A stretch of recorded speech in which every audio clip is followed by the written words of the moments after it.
અમરસિંહ મહારાજની આ પુણ્યતિથિ નિમિત્તે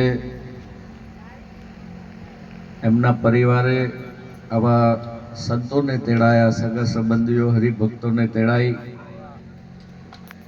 અમરસિંહ મહારાજનું નામ સ્મરણ કરી અને એમને શોભે એ શૈલીમાં મહારાજની જે ખુમારી, મહારાજની જે ફિલોસોફી હતી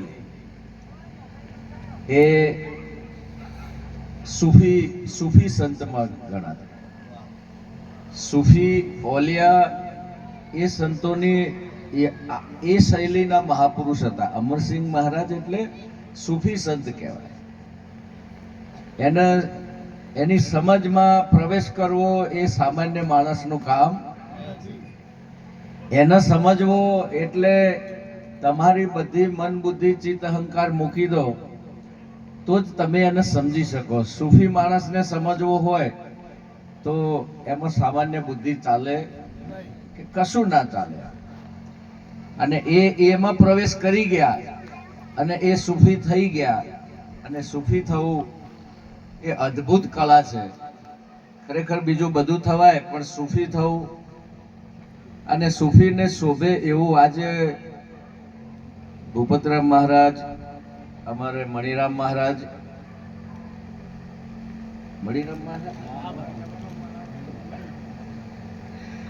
અમારે વયોવૃદ્ધ જેમને મને સમજણાય ત્યારથી એવા ને એવા પાડું છું. હું તો હું 12માં ભણતો ત્યારથી ભણી હેર્યો, ભણ્યો, છોકરો એમ કોલેજ કરી રહ્યો તો હજુ મણિરામ એવા ને એવા છે. એકવાર તારીથી બતાવશે.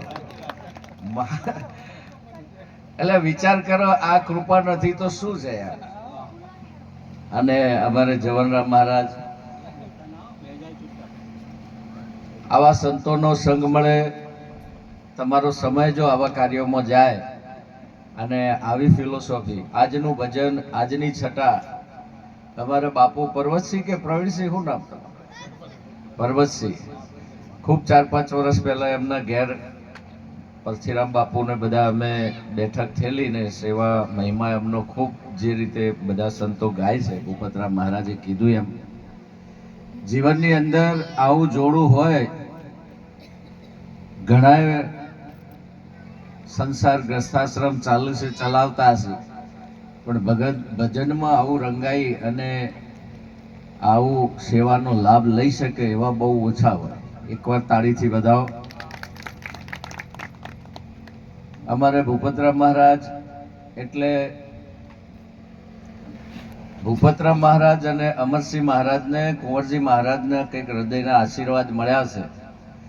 એ બે જણા વેપારમાં ફેલ થઈ જાય. વિજયસિંહ, આ બે જણાનું કામ નહીં બજારમાં ચાલે, એ સંતમાં ચાલે. એ ઘણા પ્રયત્નો કર્યા, ઘણા ધંધાનો, પણ એ નિષ્ફળ જાય. કેમ કે એમનું જીવન કંઈક બીજા માટે બન્યું છે. જે દાડ તમારું જીવન, તમારું લક્ષ્ય તમને પકડાશે ને એ દાડે પછી તમને મોજ આવશે. બીજા બધાની વાત છોડો. જે દાડ તમને આનંદ આવે ને એ દાડ સમજવાનું જ્ઞાન થયું. તમારે શાંતિ થઈ, તમારા કકડાટ જો એટલો મોક્ષ થયો. બીજાની તો જગતમાં ચિંતા જ છોડો. કારણ કે જે દાડે તમને એમ લાગે. એટલે હું ઘણીવાર ભૂપતરામ મહારાજ જોડે ભજન, મને પણ ગાયકીનો શોખ, આજનું સંગીત, આજનું તબલું, આજનું બેન્જો. એવું થયું કે આવા માણસ માર જોડે હોય તો હું તો એક રાત બેહું ના જપી. એકવાર તાળીથી વધાવો કે જ્યારે સંગીતે બળ છે અને એમાં આવી ફિલોસોફી અને આવા સૂફી સંત. મને અફસોસ છે મહારાજ કે હું અમરસિંહ મહારાજ સાથે મને વધારે લાવો ના મળે, કે હું એમના સાથે સંગત ના મળી. કુંવરજી મહારાજના બહુ ઓછા દર્શન થયા, 1 કે 2 વાર. મારી નોકરી સિદ્ધપુર તાલુકામાં બદલી થઈ. હું ખોરતો આવ્યો હતો કે કુંવરજી મહારાજ કયો રહી છે. એ બજારમાં આમ લગભગ દેહ ના આમ હરતા ફરતા જ હોય, ગમે ત્યાં તમને રસ્તામાં જ મળે, બહુ ઓછું. અને અમરસિંહ મહારાજને પણ એકવાર મારી હળવી બેઠક થઈ અને અમરસિંહ મહારાજને મેં એક પ્રશ્ન પૂછ્યો હતો કે આ તમે સાકી લખાવો છો, સાકી કેમ લખાવો છો? અમરસિંહ સાકી, તમે અહીંયા સમાધિ ઉપર જુઓ, કૌંસમાં શું લખ્યું છે? સાકી. અને એ વખતે એમને, હું તો અભ્યાસનો શોખીન હતો, શબ્દનું મને બહુ એ ગમતું, નાનપણથી જ ગમતું, પણ એ સાકી શબ્દની ગહનતા ઉપર મેં જ્યારે એમના સાથે સંવાદ કર્યો, મેં પૂછ્યું સાકી કેમ? બહુ હળવા સ્મિત સાથે એમના જે અમારો સંવાદ થયો, સાકી એટલે જે મદિરાપાન અથવા જે શું કહેવાય, જ્યાં દારૂની મહેફિલો થતી હોય, જ્યાં એના જામ ભરીને આવતા હોય, અને જે એનો પીરસનાર હોય, જે જામ ભરીને પીરસનાર હોય, દારૂ પીરસનાર હોય, એને સાકી કહેવાય. આ ઉર્દુ શબ્દ છે, અને ગઝલોમાં અને બધામાં હમણાં એમને વાણી બોલીને એમાં આવ્યું કે એ જે સાકી મળ્યા, એ એવી મદિરા પાઈ જેને, એ નશો હવે ઉતરે એવો નથી સાહેબ. આ એવો જામ પાયો છે, બીજા બધા જામ તો કદાચ ઉતરી જાય, કલાક 2 કલાક સવારે હતા એવા થઈ જાય, પણ એ મારે એમના સાથે સંવાદ થયો ત્યારે એમને કીધું કે સાકી એટલે જે પાન કરાવે છે, અમૃતનું પાન, મદિરા પાન નહીં પણ અમૃતનું પાન, એ અમૃત પાન કરાવે છે. પણ ઉર્દુમાં ફિલોસોફરોએ આ સાકી શબ્દનો અર્થ, સાકી એટલે જે જામ પર જામ પીલાય ને એવી પીલાય કે છે ને કે એ પીધા પછી કદી ઉતરે. આ શરીર છૂટી જાય તો એનો નશો ના આવે. એટલે હું ઘણીવાર ઉપસ્થિત મહારાજને કહું કે પતા જબ ચલા મેરી હસ્તી કા મુझको सिवा मेरे अपने दूजा कुछ नहीं, मैं ही मैं हूँ. दुई का पर्दा हटाकर जो देखा, दुई का पर्दा हटाकर जो देखा, सिवा मेरे अपने दूजा कुछ नहीं, मैं ही मैं हूँ. તો આવા ફિલોસોફર સાથે, આવા સાકી સાથે બોલો, આપણે આખા ઘરના ઓમ કોરા ના રહી ગયા. આવો મહાપુરુષને આ વિજયસિંહ કે જેને આપણે આવો એક મધુશાલા કહેવાતી, રજનીશ એટલે છેલ્લો આખા જગતમાં સંગીત ઉત્સવ અને જ્ઞાનને આખા વિશ્વ સ્તર ઉપર જેને ફલક ઉપર મૂક્યું, એવા રજનીશ ઓશો મધુશાલા શબ્દ બહુ વાપરતા. અને મધુશાલા, આ બધા મધુશાલાના સંગી કહેવાય. આ જે ભાષા વાપરું છું એવું અમરસિંહની વાપરું છું. અમારા નિરાત પરિવારમાં આ શબ્દો નિષેધ કરેલા છે અને બોલાય નહીં. પણ આજે એવા સંતની મહેફિલ છે આજે, કે આજે જે મારા મોઢે શબ્દો આવે છે એ એમની ફિલોસોફી જેવા આવશે. આને મહેફિલ કહેવાય.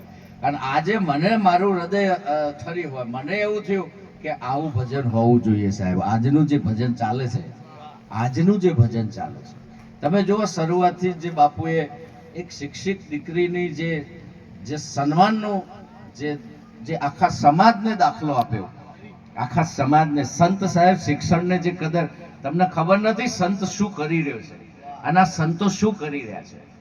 આજે આ પેઢીઓમાં કદાચ જો તમે ભણી ગણીને તમે જો આજે આ જગતમાં સફળ થયા હોય તો સમજવાનું મહારાજ કુંવરરામ મહારાજનું પુણ્યના પ્રતાપ.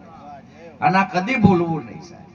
રજે રજમાં કુંવર મહારાજના સંસ્કાર તમારા જીવનમાં હોવા જોઈએ. અને એટલે જ આજે તમારા ઘરમાં હું પ્રસાદ લેતો હોય, જે ઘરમાં ને તમારું જે સેવા પ્રેમ ને જે વાગણું છે એમાં જે પવિત્રતા કે રેણી કેળી રીત પ્રીત છે, તો સમજવાનું કે આપણી પેઢીઓમાં કોઈ પુણ્યશાળી આત્મા આવી છે અને એનું સિંચન કરવા વાળા યુગ પુરુષો પાછળ જમા પેઢી દર પેઢી, અમરસિંહ બાપુ હોય, અમારે ભૂપતસિંહ મહારાજ હોય, આવા ફિલોસોફરો. અને હવે વિજયસિંહને ઘાટમાં આવ્યા છે.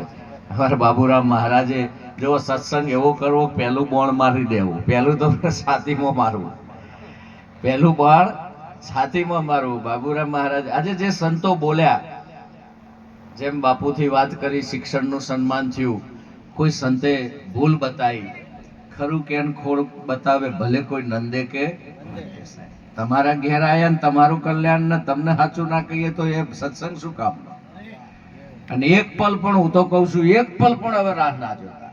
ઘણો બધો સમય વિતાયો છે તમે, પણ સાહેબ સંતના વચનને કોઈ દાડો અમાન્ય ના રાખતા, એને ઢીલું ના મેલતા. હું તો દીકરીઓ સુધી કહું છું, ભોણિયો જે હોય બધા, એવું નહીં આ એક દીકરાનો જ અધિકાર છે.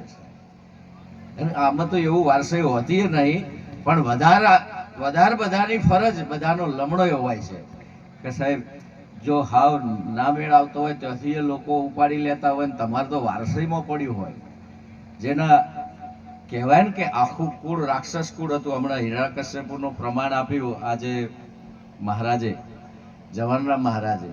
આજે આખો સત્સંગ હું એક ચિત્ત એક સાંભળતો, એક એક શબ્દ મેં જે વાણીઓ ગવાણીને, અને મને એમ અંતરથી સંતોષ થયો કે ભજન આવું હોવું જોઈએ. ભજનમાં એક ખુલ્લા મન મેલીને વક્તા બોલી પણ શકે, સાંભળી પણ શકે, ગાઈ પણ શકે. એવી જો અહીંયા આઝાદી ના હોય તો પછી બીજા તો શું હશે? ભજનમાં જઈને સ્વતંત્રતા ના હોય તો એમને એક સરસ પ્રમાણ આપ્યું કે જે અડે ભક્તિનું સ્વરૂપ હતા ભક્ત પહેલા. અને હિરણ્યકશ્યપુ એટલે એ વખતનો રાક્ષસ કુળનો અધ્યક્ષ કહેવાય, અને એને આખા તમામ દેવોને જીતી લીધા હતા.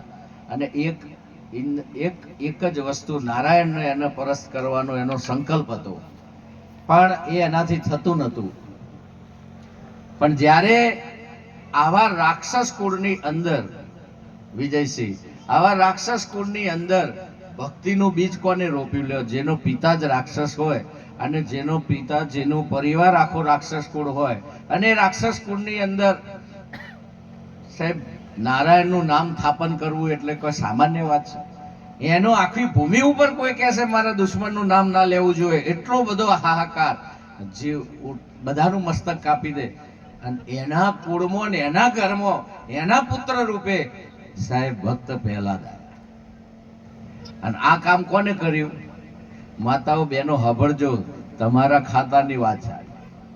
હિરણ્યકશ્યપુ રાક્ષસ કુળનો અધ્યક્ષ હોવા છતાં એની ધર્મપત્ની એટલે કયાધુ, અને કયાધુને એટલી બધી અંદરથી સંસ્કાર હતા, એવું બધું એનું જીવન પવિત્ર હતું કે સાહેબ એના અંદર નામ સ્મરણ એવું હતું કે એને પોતાના ગર્ભમાં જે બાળક પરતતું હતું એ નારાયણનો જ અવતાર છે એવું ભાવના રાખી અને એમને જે સિંચન કર્યું, અને એ એવો ભક્ત પાક્યો, એવો ભક્ત પાક્યો કે આખું રાક્ષસ કુળ અને કુળના ગુરુ એટલે સંડામર્કના રાક્ષસ કુળના અધ્યક્ષે વારંવાર કીધું કે આ છોકરાના મોઢેથી રામનું નામ અથવા નારાયણનું નામ બંધ કરાવો, કે છે જાઓ આપણા કુળની વિદ્યા શીખવાડો. પણ એને જે ભણાવવા જાય ને એને તો ના ભણી શકે. નારાયણનું નામ જ નવતમ, એ નામ લીધા પછી કોઈની તાકાત નથી કે એને બંધ કરી શકે, ઘૂસાઈ શકે. અને આનો તો રજમો વ્યાપી કીધું, તો એને જે અડે ને એ નારાયણ નારાયણ બોલતો થઈ જાય. પણ એક વસ્તુ સરસ મહારાજે નોંધ લીધી, આ એના ગુરુ નારાયણ લેતા થઈ જાય, મંત્રી તંત્રી મંડળ બધું એના મિત્રો બધાએ, પણ હિરણ્યકશ્યપુ ગયો અને અડ્યો ને તોય એનાથી નારાયણનું નામ આવ્યું. એટલે હિરણ્યકશ્યપુ એ શેનું પ્રતીક છે? અહંકારનું પ્રતીક છે. તમારા મારામાં સાહેબ આટલું બધું ચારે બાજુ વાગી રહ્યું હોય ને આ બધા આટલું કહેતા હોય, પણ જો સૂક્ષ્મ અહંકાર હોય ને તો તમને અડવા દેતું નથી. તમને પાસે છે પણ પીરસી શકે નહીં એવો અગમ અલેખે. રોજ પાસે જ છે, પીરસી ના શકે. તત્વમાં છે પણ તત્વ નથી. આ હમણાં વાણી જો માયાનું વિભાજન બોલ્યા ને, આ આખા ભજનના શબ્દો મેં કોઈ સંત શાસ્ત્રમાં નથી જોયા. આ શબ્દો જે બોલાયા એ કેવલ ને કેવલ કદાચ મહાગીતા એટલે અષ્ટાવક્ર ગીતામાં હોભળો તો આ શબ્દો બધા મળશે તમને. તત્વમાં છે પણ તત્વ નથી તું, શબ્દમાં છે પણ શબ્દાતીત છે તું. આમ તમે જુઓ તો આ શબ્દોની એકતા કરવી હોય, મને એમ થાય કે આ મહારાજને જે પ્રાસ બેહાડ્યો, મહારાજને જે મહેનત, મહારાજની જે ફિલોસોફી છે એ કેટલી ઊંચી હશે કે કોઈ શાસ્ત્રમાં આનો મેળ ના આવે. અને કેવલ ને કેવલ અષ્ટાવક્ર ગીતામાં જ આના શબ્દોનો તોલ છે. ત્યાં તમે પગલું મોડો ને કે જો પહેલો જ શ્લોક એવું કે છે કે આ દેહ તું નથી. બધી વાત જ છોડ કે આડી અવડી વાત નહીં. અષ્ટાવક્ર ગીતા વાંચો તો પહેલો જ પાયો શું કે છે? યદિ દેહ પૃથક કૃત્ય ચિત્તી વિશ્રામે તિષ્ઠતિ અધુનેવ સુખી શાંત બંધ મુક્તો ભવિષ્ય છે. જનક રાજાને અષ્ટાવક્ર મહારાજને પૂછ્યું કે મારે જ્ઞાન પ્રાપ્ત કરવું છે, પણ જનક રાજાની એક જ શરત હતી, મારે લોબી કથા નહીં, મારે જોડે વધારે લોબી વાત નથી, મને ટૂંકમાં પતે એવું બતાવો. સીધું ને સરળ, જે નિરાત બાપુનું કહેવું છે એ જ અષ્ટાવક્ર ગીતામાં ધડાકો જ કર્યો, એક જ શ્લોક લખ્યો, યદિ દેહ પૃથક કુદરત્ય. જનકને કીધું કે હે જનક, આ દેહ એ તું નથી. આ વાત જો તારા પ્રમાણ સાબિત થઈ જાય, યદિ દેહ પૃથક કૃત્ય ચિત્તી વિશ્રામે, દેહ પછી તારું ચિત્ત ને તું વિશ્રામમાં ઠેરાઈ શકે, ઠેરાઈ દે. યદિ દેહ પૃથક કૃત્ય ચિત્તી વિશ્રામે તિષ્ઠતિ, તરત જ પરિણામ છે અધુનેવ સુખી શાંત બંધ મુક્તો ભવિષ્યસી. એ જ ક્ષણે જે દાડે તું દેહ અને ચિત્તની વર્તીઓ બંધ થઈ નહીં કે તું જીવન મુક્ત જ છે, કે તને કોઈ બંધન લાગુ પડતા નથી, તારા જન્મ મરણ નથી. અધુનેવ, એ જ ક્ષણે, જે ક્ષણે તમે દેહાદાસ છૂટો તમારાથી, તમારી ચિત્તની વર્તીઓ બંધ થઈ, અને જે વસ્તુ તું માયાનું વિભાજન કર, શેષ વધે તે ઈશ્વર છે. પણ નિરાંત બાપુની ફિલોસોફીમાં બધું જુદું કરીને પછી પાછું માયા તું છે ને માયાનો પતિ તું છે કે છે, કશું જુદું પાડતા નથી. ત્રિકુટી ત્રિવેણીનો જે મહિમા છે એ સાહેબ સામાન્ય વાત નથી. બધું જ તું નથી, તું નથી, તું નથી. તત્વમાં છે પણ તત્વ તું નથી, પણ બધા તત્વો તારા જ છે કે છે. અરૂપ છે પણ રૂપ અનુપમ, દર્શી હોય તે દેખે. આમ તો તારું કોઈ રૂપ નથી, તું કોઈ રૂપમાં આવતો નથી કે છે. અરૂપ છે પણ રૂપ અનુપમ કે છે. બોલો, આમ તારા રૂપ જ નથી, પણ તારા જેવું રૂપાળું આ સંસારમાં કશું નથી. લો વિચાર કરો, ક્યાં પ્રવેશ કરશો તમે? અરૂપ છે પણ રૂપ અનુપમ, દર્શી હોય તે દેખે. આનો તો જે દ્રષ્ટા છે ને એ જ દર્શી. કેમ દર્શી હોય તે દેખે? કઈ રીતે દેખશે? કેમ કે દ્રશ્ય ને દ્રષ્ટા બે નથી. વિચાર કરો, આ ભૂમિકાએ જઈને એના સ્વરૂપને જોવાનું છે. જ્યાં હું તું તે નથી, જે એક જ છે, અને એકને જોવા જતો કે છે ને હું હતી તે મટી ગઈ, હું અને હું તે થઈ ગઈ, ત્યારે મને તેનું દર્શન થયું. જ્યાં સુધી હું હતી ત્યાં સુધી તે નતા, અને જે દાડે હું મટી તે દાડે તેના સિવાય બીજું કઈ નથી. આવું મારા ગુરુ મહારાજે ચમત્કાર કર્યો. આ બધા એમનેમ ગુરુનો મહિમા, આ ગુરુ એમનેમ નહીં કરતા. અને આટલા ફોતરો ઉખેડવા માટે તો સાહેબ લોકો મુંડન કરાવે, જટા વધારે લુગડો કાઢીને ફરે, આખી જિંદગી ઉગાડા ફરે તો હજુ મેળ પડ્યો. ગુફામાં બેહી ગયા, સંસાર છોડી દીધો.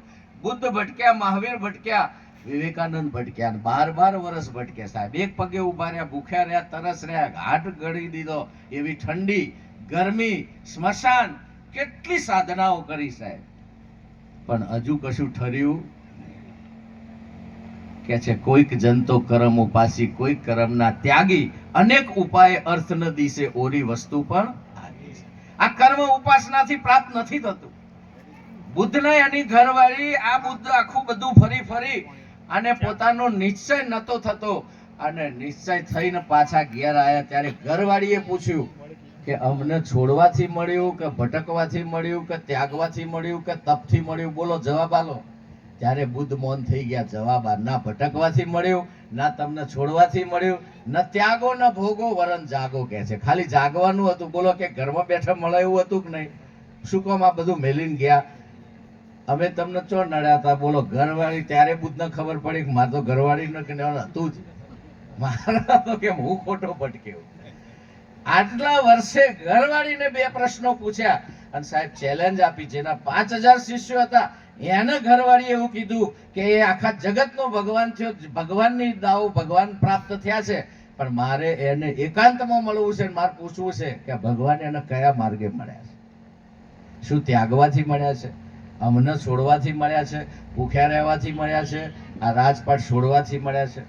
સાહેબ બુદ્ધ મૌન થઈ ગયા. જવાબ આલી શક્યા. આવામાંથી મુક્ત કરનાર આપણા સદગુરુ સંત છે. એક દાડો ઉપવાસની જરૂર નથી. તમે જેવા છો એવા, જેમ છે એમ સમાધાન થાય એવું છે. કશું નડતું કે છે ને, જપ તપ તીરથ કાંઈ ન જાણું, સહેજે સહેજે હું તો શીખડા ના ગઈ ગંગા ગોરાવરી કાશી, ઘેર બેઠા મળ્યા મને સ્વયં આવી. ઋષિ મુનિના ધ્યાનમાં ના આવે. જે ધ્યાન ધરીને બેઠા છે અને કેટલું બધું ઉપાસના કરી રહ્યા છે, હજુ એમને મેળ પડ્યો નથી. ઋષિ મુનિના ધ્યાનમાં ના આવે. એ રે સાંભળ્યો તો મુજને બોલાવે, અને ઓને સાંભળ્યો ખસતો નથી હોય તો સામળિયાની સાથે સુરતા લહેરો લે છે. એવો મહિમા આપણા નિરાંત પરિવારનો મહિમા સાહેબ. આના તો જે લાયક અને જે પુરુષો જે આ ભૂમિમાં પગ મેલ્યો છે ને એ અમર જ થઈ જાય, પછી એ બીજું કોઈ રહેતું. જેને સદગુરુ સંતના વચનમાં વિશ્વાસ રાખીને પ્રવેશ કર્યો, મારી તો વિનંતી છે આખો પરિવાર સાહેબ, મન બુદ્ધિ ચિત્ત અહંકાર તમારા તમામ સંશયોને સમાધાન જાતે નહીં આવે. તમે કદાચ ભરી ઘણી નોકરી ધંધો ઘર બાર છોકરો થયો પણ સુખી નહીં થઈ શકો સાહેબ. સુખી થવું હોય, શાંતિ પામવી હોય તો જ્ઞાન જ જવું છે સાહેબ. જ્ઞાન વગર મુક્તિ મળશે. જેટલું વધશે એટલું બંધન છે, જેટલું વધશે એટલું બંધન છે. પણ જ્ઞાન થયા પછી સાહેબ જનક વિદેહી પણ આવશે, પછી રાજપાટમાં હશો તોય મોહ માયા વ્યાપે નહીં. જેને દ્રઢ વૈરાગ્ય જેના મનમાં, રામ નામ શું તારી લાગી, સકળ તીરથ જેના. કશું વૈભવ કે પૈસા કે પ્રતિષ્ઠા પણ જ્ઞાનીને સાહેબ નથી નડતું અને અજ્ઞાનીને ઊંઘવા દેતું. જો ઘેર પડ્યું હોય તો ઊંઘ આવે તો જઈ શકો, પાછા આવીને જોજો કરો કે નહીં. એને હાચવવામાં ઊંઘ આરામ થઈ જાય. જે વધી જાય તો એના પાછળ આપણો સમય વેડફાય. પણ આજે અમરસિંહ બાપુના અમે અફસોસ કરીએ કે આવા ફિલોસોફરો સંતોને ક્યારે કે સાહેબ આવા યુગ પુરુષો પાકતા હોય અને એમની ગાયકી, એમની મોજ, એમની ભજન અને આ ખોડીએ હાલ તમારા મારા જોડે જે અવસર છે આ અવસરે જ સમાધાન થાય એવું છે. આ અવસરે જ આ ઉત્તમમાં ઉત્તમ છે.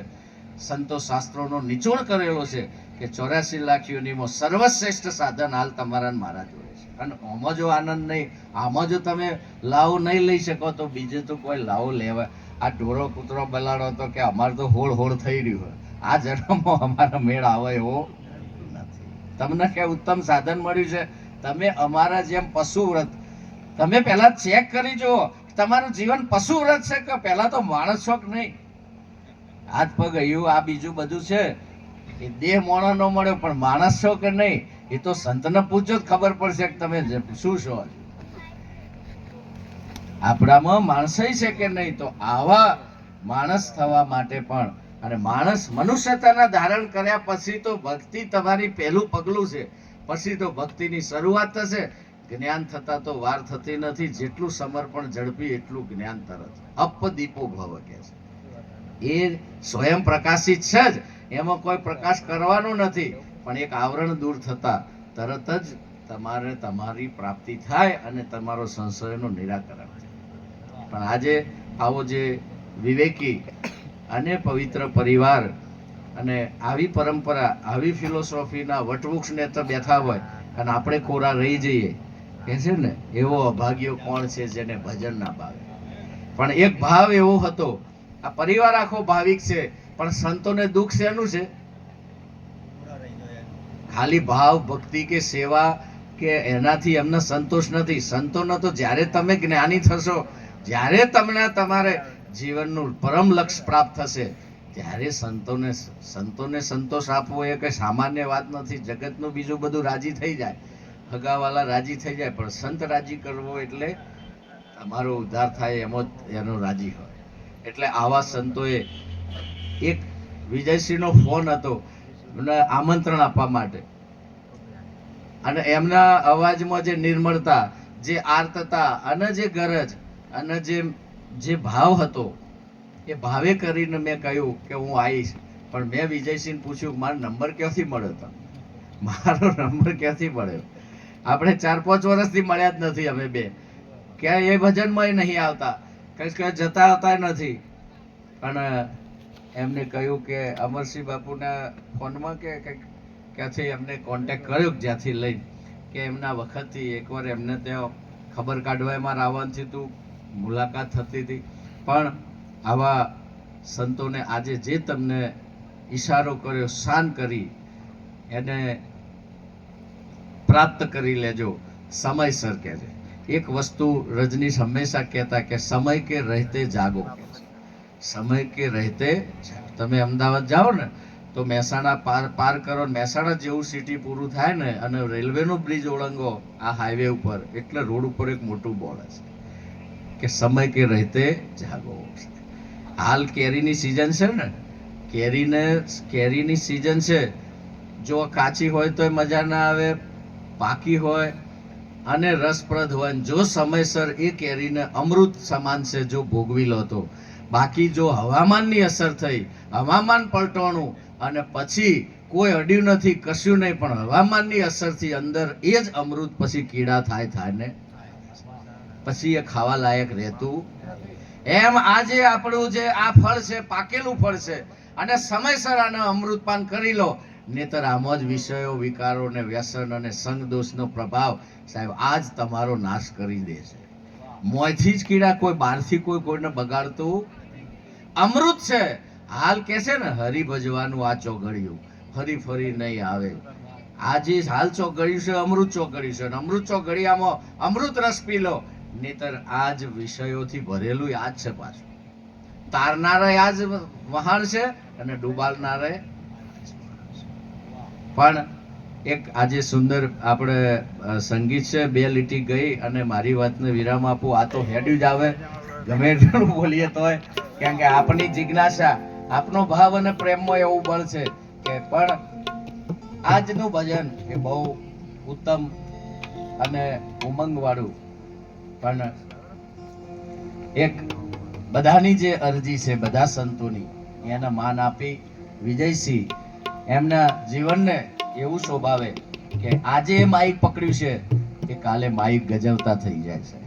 આજે એવા સંતોના આશીર્વાદ એમને મળે કે પોતે આપવું શીતલ હોય, વરણ કો શીતલ કરે છે. આ પરમારથ માટે આ સાધન મળ્યું છે એમને, અને આવનારી પેઢીઓ એમની રાહ જોઈ રહી છે. આજનું પગલું વિજયસિંહ સામાન્ય નથી. જો તમે સમયસર તમે તમારી પેઢીને શું આપશો, તમે જે પ્રાપ્ત કર્યું છે એ તમારે આપવાનું છે. જો તમે જ કોરા છો તો સાહેબ આવનારી બધી પેઢી કોરી રહેવાની.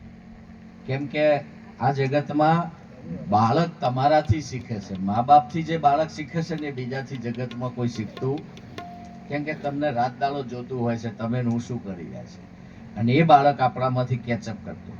આજે નાના નાના છોકરા કે એમના પુત્ર વધુ કે જે સગાઈ થઈ છે, એ બધાએ જે લાવો લેતા હતા, એ ઉત્સવ કરતા હતા, એમાં શું છે, કેમ કે તમે અહીંયા જેવો ઉત્સવ કરો છો એવો જે શીખવાના છે. વરઘોડામાં નાચવું એ જુદી વાત છે, સંતના આગળ નાચવું અને સમજીને નાચવું, સમજીને ગાવું, એ તો બહુ પુણ્યશાળી કામ છે. અને આવા આવનારી પેઢી તમારા આધારે છે, એટલે સમજવાનું એ તમારું એકલાનું કલ્યાણ નહીં કરી દે, તમારી 71 પેઢીને તમારે તારવાની, કેમ કે તમારા હાથની વાત છે. તમે જેવું પગલું ભરશો એવું આગળ પાછળ વંશ વહેલો ચાલશે. તો આપણે બધા સંતોના વચનો પર વિશ્વાસ રાખીએ. અને એકવાર તમે ધર્મને સંભાળી લીધો, અથવા તમે ધર્મને જાણી લીધો, તમે જ્ઞાનને જાણી લીધું, જ્ઞાન અને ધર્મમાં એવું બળશે કે એ બધું તમારું ઉપાડી લેશે. આ ધર્મની ચાદર એટલી મોટી છે કે આમાં જેને પગલું ભર્યું છે એનું કોઈ દાડો કહેવાય ઓછું થયું, એનું બધું કર્મ પરમાત્માએ અવતાર લઈને પૂરું કર્યું છે. સાહેબ જેને ભક્તિ કરી છે ને, તો હું ભાગવતના 12 સ્કંદ અને 18,000 શ્લોકોમાં મેં એક શ્લોકમાં અભ્યાસ કરીને જોયું કે કેવલ ભક્તોનો મહિમા શાસ્ત્રોમાં છે. શાસ્ત્રોએ બીજા કોઈનું દેવી દેવતાનું કોઈ ગાયું નહીં. કોનો મહિમા ગાય છે? કેવલ ભક્તોનો. જેને ભક્તિ કરી છે ને એનો વેદ પુરાણ ને ભાગવત વંદે ગીતા અગોચર ગાવે, ત્રિભુવન તારણ દેવ દેવનો મહિમા કહ્યો ને. આ ધ્રુવ નાયા પહેલા જ નાયા હેતે સાહેબ ભક્તોનો ગાથા ગાઈ છે. અને ભક્તોએ સાહેબ એવી ખુમારીથી ભક્તિ કરી છે ને કે એમને ભગવાનને કદી બૂમ પાડી જ નથી સાહેબ, પણ એને રહેવાતું નથી. ભક્તને ત્રાસ આવે ને તો એ અવતાર લઈને આવે છે. એને કદી બૂમ નહીં પાડી, એને કદી ફરિયાદ નહીં કરી. કેમ ફરિયાદ નહીં કરી? ઈસુ ખ્રિસ્તને જીવતા ખીલા માર્યા, કોટાનો તાજ પહેરાવ્યો, ઢહેડ્યો, આટલો ત્રાસ કર્યો તો એ હસે જાય છે. બધી વસ્તીને એમ થયું કે આટલું અપમાન સહન કરવા છે તો આ માણસ હસે છે કેમ? જેને કોટાનો તાજ પહેરાયો, આખા ગામો ગહેડ્યો અને જીવતા ખીલા માર્યા, તો એના ચહેરા ઉપર સ્મિત છે. એ બૂમ નથી પાડતો કે આ તું શું કરી રહ્યો છે, તારા ભક્તના માટે આવું, એવું નથી બોલ્યો, પણ એ હસે છે. એને અમર કરી દીધો છે. આ કષ્ટી એને કષ્ટી દેખાતી નથી. એ કહે છે કોઈ સજ નહીં તો હું કોને બૂમ પાડું, કે મારે કોને બૂમ પાડું? બૂમ પાડવા જેવું સજ નહીં. અને મારા માટે કઈ જે થાય છે જે કીધું છે ને, જે થાય છે ને, જે થઈ રહ્યું છે ને, જે થયું ને, જે થવાનું છે, બધું સારું જ છે, બધું જ શુભ ને શુભ જ છે. એટલે આવો દ્રઢ વિશ્વાસ હમણાં ભક્ત પ્રહલાદને, જ્યારે ભક્ત પ્રહલાદના આટલો બધો ત્રાસ આપ્યો હાથીઓને, પણ ભક્ત પ્રહલાદને છેવટે ભરી સભામાં હિરણ્યકશ્યપનું મસ્તક ઉઠાડવા માટે ખડગ ઉઠાવ્યું અને એક બતાય કે તારો ભગવાન કયો છે, ત્યારે એને કીધું કે પિતાજી મુજમો તુજમો ખડમો ખલકમો, મારા તો બધા તમારામાં એ જ છે કે તમે મારા દુશ્મન નથી, તમે તમારામાં એ જ છે. બોલો, આટલું દ્રઢતાથી આટલો 5 વર્ષનો બાળક હજુ સામનો કરે છે, પેલો ખડગ ઉઠાવ્યું છે, કાપવાનું વાત કરે તોય 2 હાથ જોડીને કહે છે કે તમારામાં મારો જ ઈશ્વર છે. મુજમો તુજમો ખડમો ખલકમો, કે બતાય હોય તો પ્રગટ થાય છે કે નહીં જોઈએ. અને એ વખતે આપ સૌ જાણો છો, પ્રગટ થયા, નૃસિંહ અવતારમાં પ્રગટ થઈ અને હિરણ્યકશ્યપુને ખોળામાં લઈને, પણ તોય ભક્ત પહેલા જ 2 હાથ જોડીને જુઓ, ભક્તની ગરિમા જુઓ. ભક્ત શું કહે છે? મને કષ્ટી પડી, તમે પ્રગટ થયા, આટલું કાળજાળ રૂપ લીધું, કે છે આ ગુસ્સો તમને શોભતો નથી, કે છે. ભક્ત હજુ ભગવાનને શું કહે છે? આવું સ્વરૂપ તમારું મારાથી જોયું જતું. તમે ગમે તેમ તો એ મારો પિતા છે, કે ખોળામાં લીધો છે ને તો કે તારી દેજો, મારા પિતાને કઈ થવું જોઈએ નહીં સાહેબ, ઉદ્ધાર કરજો, કે છે. અને ઈસુ ખ્રિસ્તને તમે જો જીવતા ખીલા માર્યા, તોય જે ખીલા મારે છે, જે વસ્તી ભેગી થઈ છે, એને શું કહે છે કે આ બધા નિર્દોષ છે, કે ભગવાન હોય ને તો તું આને માફ કરી દેજે, આમને મારી કોઈ સજાનો લેશ પણ એને ભાગ પડવો જોઈએ. સંતના સંતપણા નથી મફતમાં મળતા, એના મૂલ ચૂકવવા. લોકોએ આમ કરી કરીને ભક્તિને સ્થાપન કર્યું છે, ધર્મનું સ્થાપન, અને આપણે બધાને પ્રેરણા આપી છે. તો 1-2 ચરણ બોલું. આપ સૌએ મને પણ આ મહિમાનો અને આટલા આવા વિવેકી મહાપુરુષોનો સંગ અને જે લાવો મળ્યો એ બદલ હૃદયથી આભાર. વિજયસિંહ એમના સમસ્ત પરિવારનો. એક ભાઈ બેન્ચોમાં લેજો, મેરા આપકી કૃપા સે સબ કામ હો રહા હૈ, કરતે હો તુમ કનૈયા મેરા નામ હો રહા હૈ. જો કરવા વાળો કરે જાય, નામ કોનું થાય છે? આ અમરસિંહ મહારાજની ફિલોસોફી ઉપર છે, એટલે એના ઉપર આપણે બધા ખાલી 2 લીટી બોલું, બધા બોલજો. બોલો સદગુરુ મહારાજ. મેરા આપકી કૃપા સે सब काम हो रहा है,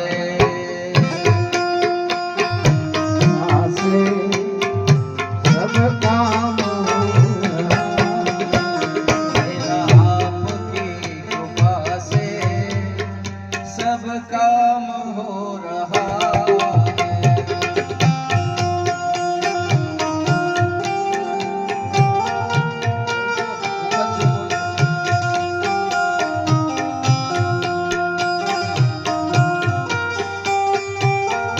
काम हो रहा है, करते हो तुम कन्हैया मेरा नाम हो रहा है, करते हो तुम कन्हैया मेरा नाम हो रहा है, मेरा आपकी कृपा से सब काम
અમારા સંતોનું કામ છે ને એ કોઈક અલૌકિક એનું એ કરવા વાળો કરી જાય છે ને નામ આમનું થતું જાય છે. સંતોને કદી કોઈ કશું કર્યું નથી, અમને ભીગો વાયો નહીં ને વાપારાય નહીં, પણ અનાજ મેઠવાનો નથી કોઈ થાળો.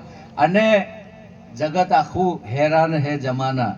जगत जो कैसे पतवार बिना पतवार के ही नाव चल रही है, हैरान है जमाना मंजिल भी मिल रही है. શું કહે છે?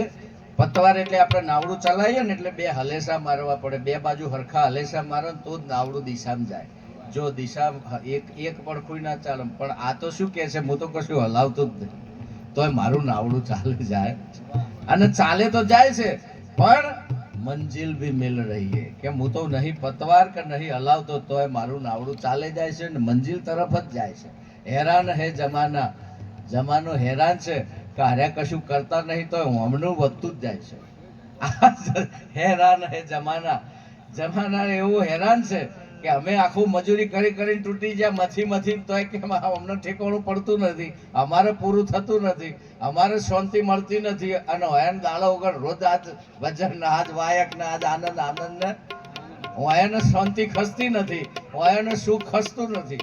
અને જગત સુખ શાંતિ મળવા માટે મથી રહ્યું છે સાહેબ, મળતું જ નથી.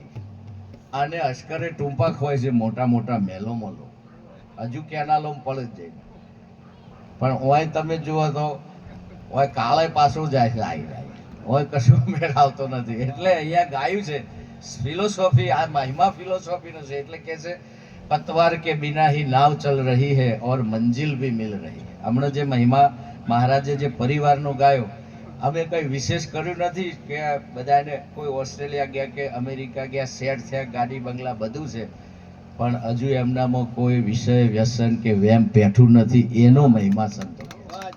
હા, અમે શીખવાડ્યું નથી, પણ ભજનમાં જ એવું પડશે. તમે મન મૂકીને ભજન કરો, બીજું બધું સંભાળ લે છે. યુદ્ધ થયું ને કૃષ્ણ અર્જુનનું, અર્જુન ને કૃષ્ણ બે ભેગા થયા ને સામે દુર્યોધન ને પહેલા દાડા મીટિંગ કરી પૂછ્યું કે કેટલા દાડા ચાલશે યુદ્ધ, આપણે જીતીશું કે જીતશે? ત્યારે ભીષ્મએ કીધું કે 1 મહિનામાં બધું પતી જશે. કર્ણએ કીધું કે ફક્ત 2 દાડામાં જો મને મોકો મળશે. કોઈને આમ કીધું આમ કીધું, પણ એક માણસ શું કીધું ખબર છે? કે છે કૃષ્ણ હોમે છે ને એટલે કે કોઈ મુદ્દત અમારી સાચી પડશે. અર્જુન હોઈ જતો ખાઈ પી, પણ એની ચિંતા કોણ કરતું હતું? કૃષ્ણ. અને શકુની એવું કે હું સૌથી મોટો કપટી શું કે છે આ જગતમાં, મારા જેવો કોઈ કપટી પણ હોમે કૃષ્ણ છે ને એ મારો ગુરુ છે કે છે. શું કે છે? મારાથી એ ખતરનાક કપટી સામે પક્ષમાં છે. મને બીજા કોઈની બીક નથી, પણ આ કપટીની બીક છે. બોલો, કોઈના ભગવાન દેખાય છે, શકુનીનો કપટી દેખાય છે, દુર્યોધનનો વેરી દેખાય છે. એમ એક જ સ્વરૂપ છે પણ બધાને જુદું જુદું દેખાય. ગોપીઓને શું દેખાય છે? અને વધવજીને કોઈ દેખાણું, તમે જો સુદામાને કોઈ દેખાણું, ગોપીને કોઈ દેખાણું, રાધાને કઈ દેખાણું, મીરાને કઈ દેખાણું. આમ બોલો, દુર્યોધનને એક દુર્યોધન અને એક રામાયણમાં આપણે રાવણ અને કંસ, આ બધા અભિમાનના પ્રતીક છે. જે અભિમાની છે ને એને સાહેબ અમરસિંહ એ બીજું બધું દેખાશે પણ એનામાં ભગવાન નહીં દેખાય. અને જે ગોપી છે, રાધા છે, એને ભગવાન દેખાય. કૃષ્ણ આટલું શકુની મનમાં બોલે છે કે આ મારાથી મોટો કપટી છે. તો કૃષ્ણ નજીક આવીને શું કહે છે? મામા, તમને બધી ખબર પડે છે, તમારથી મોટો કપટી હું છું. પણ કપટમાં આપણા બેમાં ફરક કેટલો છે? ફરક, કપટ તો હું એ કરવાનો છું. યુદ્ધમાં શકુનીને અગાઉથી કહી દીધું કે કપટાય થશે, દગોય થશે, પ્રપંચ થશે, અને બધું જ હું છલ કપટ કરીશ. કે તમારે તમારી તાકાત લગાવજો, હું મારી તાકાત લગાવ. પણ મામાને એટલું જ કીધું કે તમારા કપટમાં અધર્મ છે, મારા કપટમાં ધર્મ છે. હું ધર્મના સ્થાપન માટે કપટ કરીશ કે હું બધું કરીશ, છલ કપટ દગો પ્રપંચ, પણ શેના માટે? ધર્મના સ્થાપન માટે, અધર્મને ઉત્થાપન માટે. મન બધું જ, હું બધા નિયમો ઘડી છે ખરો ને તોડી છે ખરો, હું કોઈ નિયમ પાળું નાય પાળું, પણ તમારા મારું દેહ સ્પર્શ છે. અધર્મનું ઉત્થાપન, ધર્મનું. આ નિરાત પરિવાર એ જ કૃષ્ણ મહિમા જેવો છે સાહેબ. અરે જે કરે ને કપટ કરે, છળ કરે, દગો કરે, તમને સામાન્ય બુદ્ધિ નહીં તોલાય, પણ એ તમારા કલ્યાણ માટે જ હોય છે. આટલું દ્રઢ વિશ્વાસ રાખો કે ભગવાન જે કરે છે, સંત એ ભગવાનનું સ્વરૂપ છે. ભગવાન એવું કઈ બીજું છે નહીં. એક વાત હમણાં આટલી ચાલી હતી તો છેલ્લી વાત કહી દઉં. કૃષ્ણનું કે કોઈ માનતા નથી, ગીતાનું માનતા નથી, વાંચે છે પણ ગીતાનું માનતા નથી. ભગવાન કૃષ્ણ પોતે એટલું સ્પષ્ટ કીધું છે કે હે અર્જુન, તું મને કૃષ્ણ ના સમજતો, આ દેખાય એ ભગવાન નથી કે છે. તું મને કૃષ્ણ ના સમજતો, કૃષ્ણ એ કંઈક જુદું છે. આ દેખાય એ કૃષ્ણ નથી. આ મારા સ્વરૂપને તું કૃષ્ણ ના સમજતો, મારા સ્વરૂપને તું ભગવાન ના સમજતો. અને એવું સ્વરૂપ બતાવ્યું. પણ બોલો આખું જગત એ કૃષ્ણની કાયાને ભગવાન માની બેઠું છે કે નહીં? બોલો કૃષ્ણનું એ માનતા નહીં. પેલા એ સ્પષ્ટ ના પાડી છે કે તું મને ભગવાન ના સમજતો, આ કાયાને ભગવાન ના સમજતો, આ દીદારને કૃષ્ણ ના સમજતો. આ નામય ખોટું છે, આ રૂપય ખોટું છે, અને આ બધા ગુણો ખોટા છે. નામ રૂપ ગુણથી ન્યારું એ જાહેર પદને જાચું. અને દિવ્ય દ્રષ્ટિમાં હું અને તું બે હરખા છીએ, ત્યાં નાનું મોટું નથી. આટલી ભૂમિકાએ તમને મને ગુરુ મહારાજે સમજાવી છે. એટલે કે છે કે કૃષ્ણ બોલ્યા છે એને હજુ કૃષ્ણ વાળા સમજી શક્યા. એની મૂર્તિને ભગવાન નથી સમજના, અને આ કે કોઈ માનતા જ નહીં. બોલો કૃષ્ણ માને છે એનાથી વધારે આરે માને છે, પણ જે નથી સમજતા એ સમજી શકતા નથી. આટલું કઈ મારી વાળીને વિરામ આપું. બોલો સદગુરુ મહારાજ.